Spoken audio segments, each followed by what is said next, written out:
Welcome back to 20 Life Learners. Our speaker for today is Sunayna Bholah. She is an economics UCT graduate, currently working as a management consultant in Johannesburg. She will be taking us on a journey through her life experiences. She starts with her childhood in the Free State as the only person of color in her primary school, then unpacks and redefines excellence. She compounds this experience of excellence with her struggles with identity and mental health. Lastly, she shows us the challenges in navigating the corporate world as a woman of color. So I'm Sunayna, and I found it a bit difficult to exactly know what I wanted to present on. Especially, I think everything that's going on in the world, my mind's kind of been all over the place, and working, it's like a bit stressful. So I was like, okay, what do I like hearing? I always enjoy hearing people's stories and just like about their lives. And then it's really nice because the people listening always have like something to, I guess, like they each person gets their own insight out of that. So that's almost the route that I'm going to take. So my presentation is called Little Brown Girl. You'll find out, I think that there's two slides that talk about why I chose this. But I guess the most obvious reason is that I'm brown. Yeah, so just a bit of an overview of my life. And the reason why I put this in is because being brown in South Africa, I've had the experience of like you put into one category, right? Like you're Indian, you're brown, that's where you are. But so my mom is South African Indian and my dad is Mauritian. So already there's some like, I guess differences in the way that I've been brought up, or like cultures I've been experienced to. And then I also grew up and was born in the Free State, which is in an Afrikaans-dominated town where I always say there were more cows than people, in where I grew up. And then just before high school, I moved to Joburg and then went to a private all girls school, which is another dynamic of it being, I guess, mainly, I guess, white orientated. Yeah. And then for university, I went to UCT and studied economics. Yeah. And now I'm currently working as a management consultant. So in corporate, at a Johannesburg firm. Okay, cool. So the reason why I say this is I'm like a firm believer that your life experience and where you lived and the towns you lived in is a big influence in the person that you are today. So, okay, so the first thing of being a little brown girl. So growing up, I lived in the Free State, right? And I was the only brown girl there. So I was always referred to as the brown girl or the little Indian girl, right? I didn't speak Afrikaans and everyone spoke Afrikaans. So as much as I went to a school where it was in English, everything like newsletters, assemblies were all in Afrikaans. People on like the playground spoke Afrikaans. Yeah, I did not, but yeah, I had to adapt. There's also the idea of being whitewashed. So on the right also it's like being brown, but also sometimes not being brown enough. When I go see family in Durban, when I go see family in Mauritius, it's like, okay, yes, I'm brown, but I don't fit in there. I'm brown, but I don't fit in like other spaces as well. In Mauritius, I didn't speak Creole, which is like the native language in Mauritius. So there was that boundary as well. Um, I would have really curly hair or really bushy hair, as my family would call it. So even when I went to like my other Indian family, I would always like stick out there. And then there's this notion with Indian culture, to like stay out of the sun, to try and stay as fair as possible. So that's like the other element of being brown, right? All these like cultural or like the aesthetic around that, right? So growing up, it was very much flip flopping depending on where I was. So when I was in the Free State, trying to be one person, when I was in Mauritius, being another person, moving to Joburg, being another person, right? And almost losing sight of like my Indian culture and heritage and roots in that. Yeah. So just one story that I wanted to just bring up is I was always like almost the other person. So this was me. I'm pretty sure I was happy here. I think I just had maybe a resting bitch face here. But this was pre-primary school, so like before grade naught. I was the only person of color at this school. And so this is like a picture from it, and you can see everyone's pretty much blonde hair, blue-eyed, right? Being a kid, I think I was 4, you don't really see those differences, right? But later on, my parents told me that actually in the school in the Free State, the parents had like signed a petition to get me kicked out, because they didn't want me there anymore. Um, So I was 4 years old. I don't know what I did other than just being not white. My parents fought for me to stay in the school, and I obviously stayed. I didn't know any different. Like, the kids, from what I remember, treated me normally, like we were homies and stuff. So, but I guess clearly the parents did not like me there. So in this way of feeling like I didn't belong, it wasn't like a sad thing of me feeling like I didn't belong. It was just more, wherever you are, you kind of just have to fit into whatever you're surrounding, right? And my way of like sticking out was, I guess, being excellent in whatever I was doing. So like when you're a kid, that's school, right? So like school's always, I say, has been my thing, where I was just, not in a boastful way, but more just naturally good at it. Like the way the education system was set up just happened to be the way I think and the way I learn. Yeah. So I think that was my way of standing out. And it was always the idea of like using me being at school as making a name for myself, or like at the very least, like I say on the slide, have them actually be able to say my name, right? Like I introduce myself, Sunayna, they won't really remember. Maybe if I do something great and stand out, then they'll be able to say my name. And maybe even if I'm lucky enough, be able to spell it. So like whenever somebody's, I think, able to say my name correctly or spell it, I'm like, oh my God, I made an impact. But that shouldn't be the way it is, right? Your name is your name and shouldn't be said only until you added value to it. And yeah, that's there. Yeah, so that being, I guess, my childhood part, and I think maybe even extending a bit into high school. When after high school, I went to UCT, super excited about just getting out of, I guess, my house and just like the big world out there. But things didn't go as planned. So I had like some personal things that happened, and basically it showed in like my academics. So I basically failed actuarial science. So I did it for 2 years. And in those 2 years, it was extremely difficult because of the personal things happening in my life, but I also like the mental aspect that it took.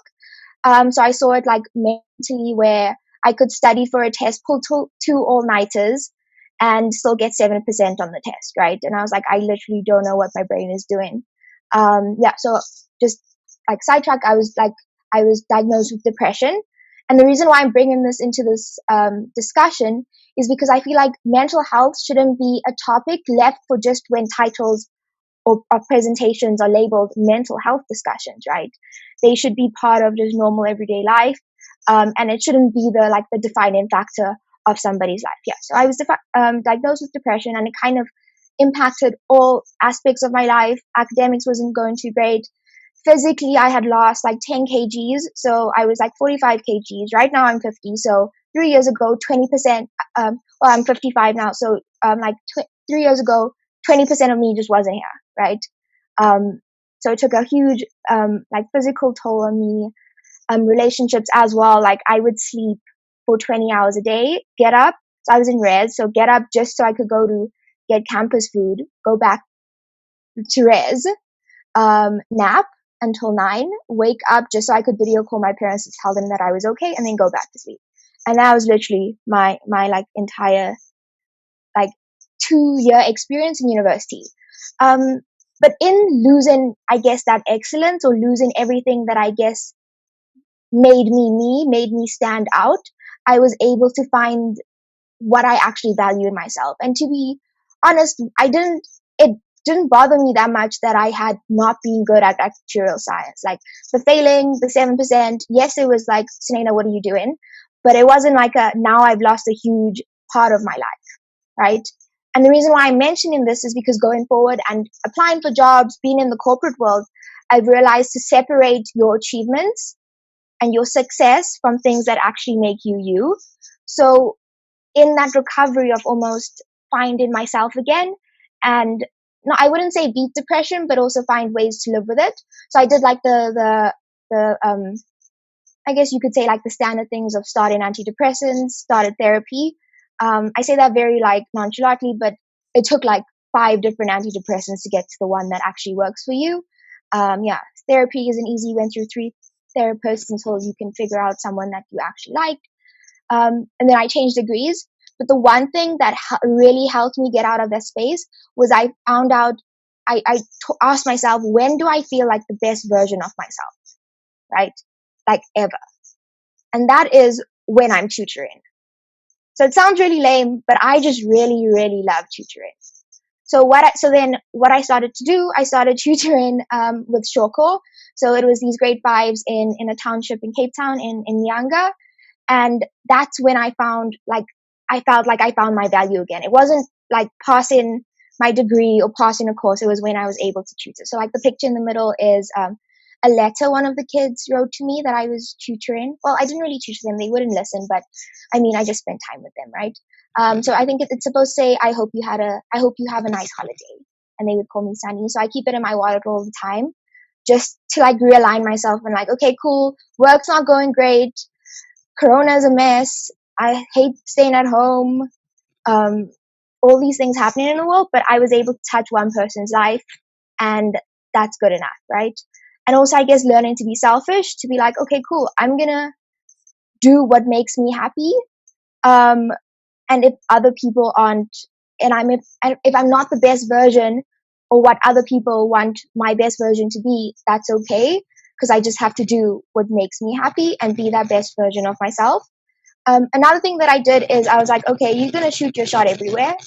So I would just, anything that came my way, I would say yes to, not in like a bad way, but like if they were like, oh, do you want to do modeling? I was like, sure.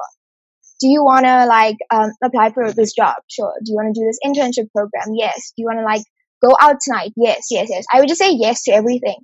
And eventually it helped me find out what made me happy again.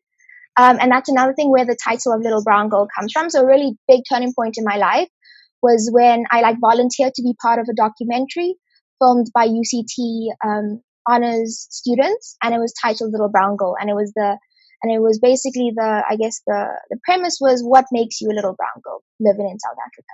What has your experience been like? And in preparing for that documentary, for that interview, I was really able to like go back, look at all the experiences growing up, being Mauritian, Indian, South African, living in the Free State, being in Johannesburg, how that's defined me, where my power is, and yeah, and then really able to, and then always remembering that.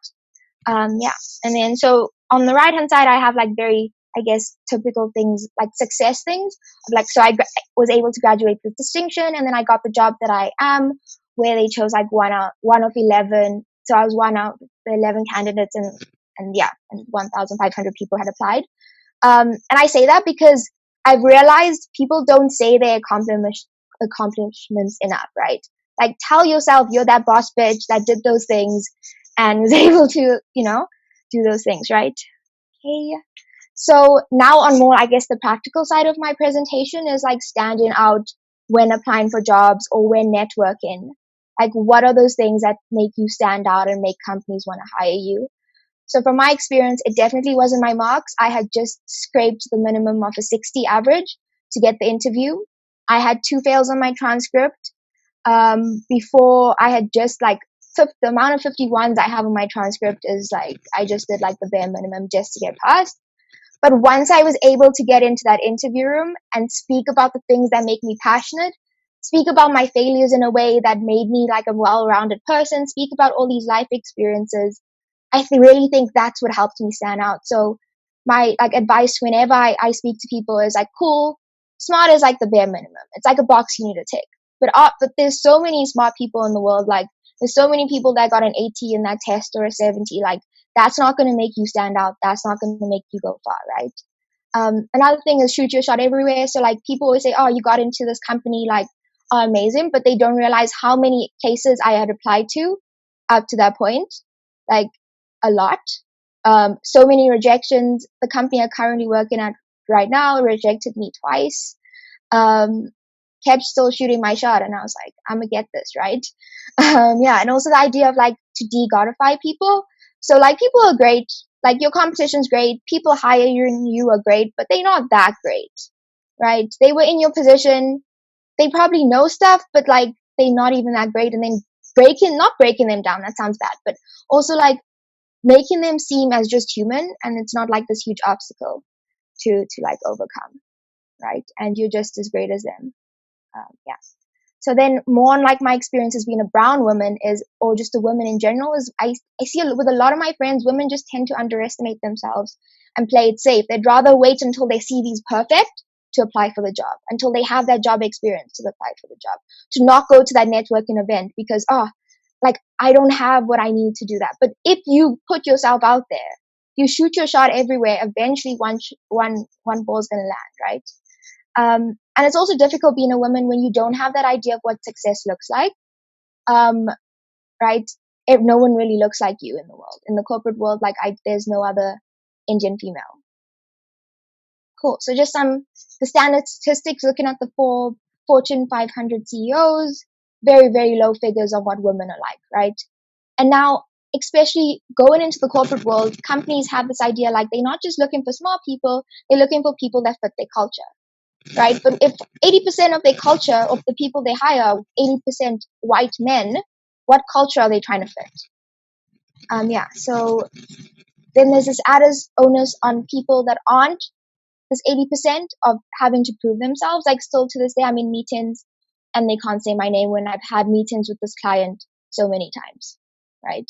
So in my name, in like on Zoom calls, I see like Zach, Tim, Mike, and then it's like Sunayna, this long name, and no one can ever say my name, right? And it's also the idea that the good traits are the masculine ones. So it's being assertive, it's being loud, it's being able to be not like, assertive, loud, have banter about the football over the weekend, have banter about the beer with the boys, have banter about the golf that's coming up, right? So it's all this other aspect of not just doing the job, but the social aspect that it's difficult to fit into being a woman. So I had for my first feedback session, so it was all good feedback, and then the two words that got me was, Sunayna, you come across as a bit shy and timid. And I was like, oh my God, I want to cry. So I didn't cry then. I left the meeting room and then I cried somewhere else. And then I spoke to someone else that also has the same personality as me, of like, I'd rather listen more than speak. But when I do have something to say, I will say it. And they were like, being women, we need to choose what we're going to change about ourselves, but also choosing what you're not going to change. So I'm not going to change that I'm kind, that I love being empathetic, that I love connecting with people, that I like listening more, that I send smiley faces in my emails, that if there's a color choice, I'm going to choose pink and purple. Like, I'm not going to change those things about me. So, I mean, it can't be a conversation about women empowerment and being compassionate and strong at the same time without mentioning Jacinda Ardern from the New Zealand Prime Minister. So, you can read the quote, but it's just the idea that why can't you be compassionate and strong in the corporate world? Yeah. So I know I'm over time a lot, I think, but so moving forward, I think what I try to do is fill the gap that I didn't have growing up. So try to be mentors to women of color, speak to them about my experiences, share my success, but also share my failures, so that they see that there's other people that look like them, that come from the same backgrounds, that face these struggles, but we're not going to let that like get us down. So that's, I think, that element of like giving back, and also it links back to how I really enjoy tutoring and mentoring, and make sure that I'm always like the best. I do what makes me feel like the best version of myself. So I guess in summary, it's been, I could talk about mental health, being a woman of color, and excellence, but not unguided excellence. Thank you to this week's Life Learner. Please stay tuned for our next video.